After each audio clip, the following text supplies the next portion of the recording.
Le lendemain, nous repartons à l'aube. Plus que 10 km devient mon mantra, alors que le chemin semble sans fin. Tiens, un autre pont. Sauf que celui-là n'est pas tout à fait terminé. Ok Josh, c'est ici qu'on va traverser. Très bien. Bon bah, il n'y a plus qu'à mouiller la chemise. Allez. La vache, elle est pas chaude l'eau.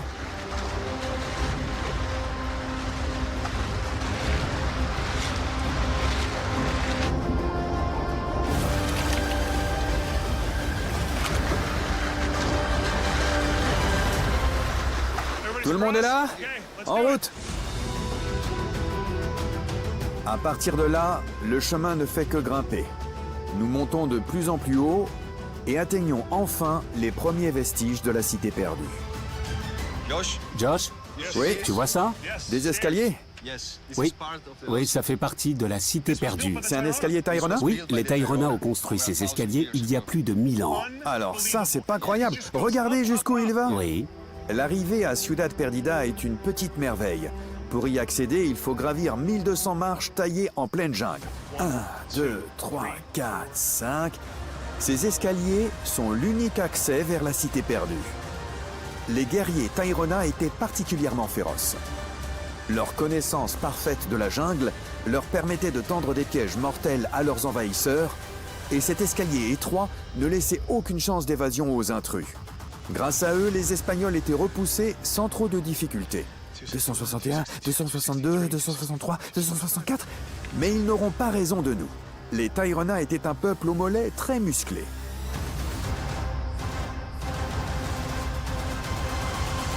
« 598, 599, 600, on a fait la moitié. On peut s'arrêter, j'ai soif. J'entends rien, continuez de marcher les gars. Je crois que quelqu'un va vomir. Vous assurez?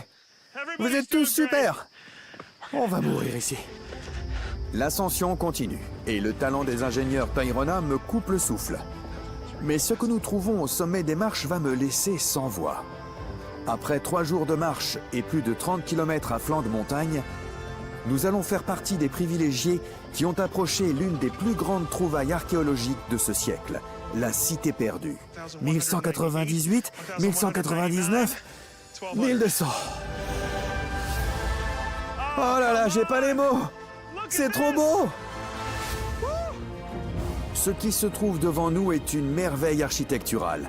Plus de 170 terrasses en pierre recouvrent 35 hectares d'un terrain surplombant la jungle luxuriante à 1200 mètres de hauteur.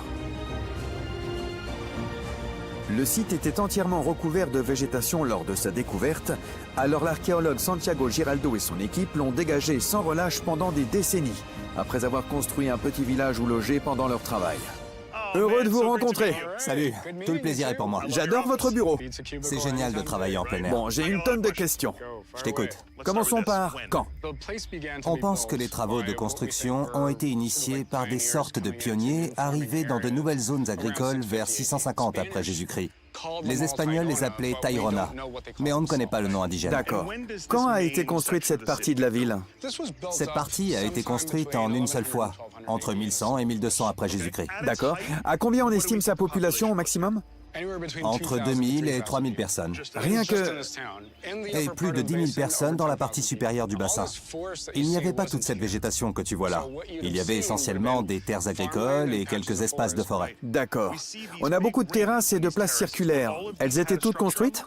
Oui, les plus petits anneaux servaient au logement et les plus grands étaient utilisés comme espaces communs. Zones de festin, ateliers, etc. Donc un peu comme les huttes des Kogi, mais en plus grand. C'est une architecture très similaire, mais les habitations des Tairona étaient plus grandes et un peu plus sophistiquées. Je vois. Les plateformes en terrasse que nous voyons aujourd'hui ne sont que les fondations de cette métropole disparue. Un réseau tentaculaire de places connectées entre elles partait du centre de la ville et s'étendait à travers la jungle. Sur chacune d'elles étaient installées des constructions rondes allant de la petite habitation familiale jusqu'à l'immeuble de plusieurs étages. Toutes ces infrastructures étaient agrémentées d'arbres fruitiers et alimentées en eau grâce à des canaux d'irrigation. Aujourd'hui, après 20 ans passés à explorer ces ruines, Santiago commence à peine à pouvoir en dresser une cartographie. C'est extraordinaire. Cette civilisation impressionnante de talent a bâti des choses merveilleuses, Et pourtant, la majorité des gens sur Terre n'a jamais entendu son nom. Tandis que les Tairona bâtissaient cette métropole dans les montagnes, l'Europe traversait un âge sombre, la civilisation maya déclinait et l'Empire Inca n'existait pas encore. Mais comme les Tairona ne disposaient pas d'un langage écrit, la majorité de ce qu'on connaît d'eux nous provient de leurs plus fidèles ennemis. Que disaient les Espagnols des Tairona à l'époque? Ils les décrivaient comme couverts de bijoux et de parures. Presque tout le monde arborait des bijoux de nez et des boucles d'oreilles en or au quotidien. Tout ça, ça a dû beaucoup intriguer les Espagnols. Quand on parle de l'Eldorado, ce mythe selon lequel il existerait une ville perdue entièrement bâtie d'or, est-ce que cette légende a été inspirée par ce genre d'endroit, inaccessible pour les Espagnols? Les gens croient souvent que les indigènes cachent quelque chose. Je vois. Un secret. Oui. Prêts à tout pour mettre la main sur cet or, les Espagnols fondent Santa Marta en 1525 et mettent à sac les villages côtiers des Tairona. Mais cette cité perchée sur les montagnes est une autre paire de manches. On est très loin de Santa Marta. Il leur aurait fallu 8 à 10 jours pour arriver jusqu'ici. Et lorsqu'ils s'aventurent un peu trop près de ce territoire bien gardé, les Espagnols sont freinés par la jungle et par les guerriers Tairona. Les Tairona ont mené la vie dure aux Espagnols. Flèches empoisonnées, énormes pierres qui dévalent les escaliers et écrasent les soldats. C'est pas l'endroit le plus facile à attaquer. Sa position stratégique permet d'en défendre presque chaque centimètre carré. Mais même s'ils n'ont jamais atteint Ciudad Perdida, les Espagnols ont sonné le glas de son existence. Pourquoi est-ce que cette ville a été abandonnée? Les Espagnols ont été à l'origine de plusieurs épidémies, dont la variole, la grippe, la fièvre typhoïde, le choléra et la peste bubonique. Les populations indigènes n'avaient aucune immunité pour les protéger contre ces maladies. 90% de la population a perdu la vie, et les Tairona ont cessé d'exister en tant qu'entité socioculturelle. Donc, entre ce moment et les années 1970, il n'y a personne ici. Non, personne. La cité est vraiment oubliée. Oui, absolument. Lorsque les pillards découvrent ce site, ils profanent des dizaines de tombeaux Tairona et volent des milliers d'objets et bijoux en or. Mais Santiago pense que ce butin n'est qu'une infime partie du trésor. Il me conduit jusqu'à un monument Tairona qui pourrait nous aider à découvrir d'autres cités perdues et leurs trésors. Je te présente l'un des plus grands mystères de la Ciudad Perdida. Certains aiment l'appeler la carte en pierre. Donc là, on a une grosse pierre qui a l'air gravée sur toute sa surface. On voit plein d'entailles sur le dessus, sur l'avant et les côtés, mais pas à l'arrière. J'ai pas vu d'autres pierres gravées comme celle-ci sur le site. C'est la seule de son genre sur tout le site. Aucune pierre similaire n'a été retrouvée en Colombie ou dans les Caraïbes. Waouh! Et quelles sont les théories pour expliquer sa fonction? Certains pensent qu'à la base, c'était un plan de la Ciudad Perdida. Une carte, la carte du métro de Ciudad Perdida. Oui, voilà. D'accord. On l'a superposée à des cartes existantes, mais ça ne correspond pas. Mes collègues et moi avons d'autres théories. On pense notamment que c'est une sorte de carte stellaire. Extraterrestre? Oui, bien sûr.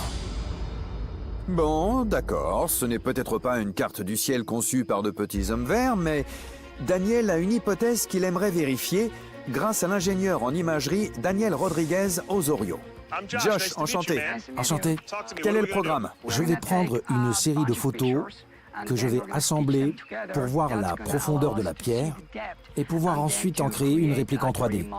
En gros, on va modéliser la pierre pour se débarrasser de la mousse, c'est ça? Alors en piste, c'est parti. De face, de profil. Donne tout, bébé. Maintenant, bouge plus. Daniel prend des centaines de clichés de la mystérieuse pierre. Et quelques heures plus tard, la voilà modélisée en 3 dimensions. Wow! Bah dites donc! Regardez ça! C'est du super travail. C'est super sympa. Et on peut la bouger dans tous les sens? Si on ne veut pas voir toute la mousse et les imperfections, je clique simplement dessus. C'est vraiment incroyable. Un des éléments qui saute aux yeux, bien sûr, ce sont ces longs chemins qu'on aperçoit juste ici. Je pense qu'ils représentent un territoire beaucoup plus vaste. Ça soulève une grande question. Y a-t-il d'autres cités perdues? Ouais, bien sûr. C'est sûr? Certains. Donc si on va plus loin dans la jungle et derrière la montagne, on peut trouver d'autres Ciudad Perdida.